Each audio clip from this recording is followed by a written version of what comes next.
Sa ating balitang regional, DOH Region 1 nagpaalala ukol sa posibleng maglipa ng illegal na pagbebenta ng Mpox vaccine online. Para sa detalye ng balitang yan, kasama natin Idol Neil Moyano. 104.7 IFM Report.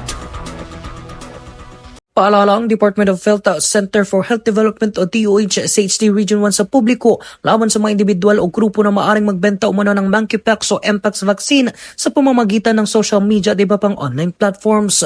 Sa panayam ng IFM News, sagupan kay DOH SHD 1 spokesperson Dr. Will Bobis, kanyang iginiit na hindi pa umano available sa bansa ang anumang aprobadong Mpox vaccine kahit maaring pinapayuhan ang publiko na wag basta-basta maniwala at bumili ng mga bakunang ibinebenta online. Ang wala po tayong available sa ngayon, tama po kayo sir, ay bakuna. So wala pa pong locally available na bakuna, kaya kung meron pong mga nag-o-offer na may bakuna po ng Mpox, baka magdalawang isip po muna tayo kasi po again wala pa po tayong locally available na bakuna ng Mpox dito po sa ating bansa.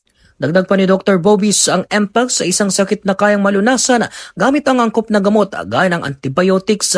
Gayunpaman, mas mainam umano ang agarang pagkonsulta sa mga lisensyadong health professionals upang makakuha ng tamang pagsusuri, wastong medikasyon at kaukulang pangangalaga. Kung kayo po ay merong mga sintomas, pupunta po kayo sa ospital, magpapacheck up po sa mga dermatologist, mga medical doctors natin para mabigyan po kayo ng tamang gamot kasi meron pong tamang gamot. Hindi lang po dapat nagsiself-medicate. Sa ngayon, wala pang naitatalang kaso ng Mpox sa lalawigan ng Pangasinan, ngunit patuloy ang paalala ng DOH sa lahat na maging mapagmatsyag at sumunod sa mga payo ng kalusugan upang maiwasan ang posibleng pagkalat ng sakit.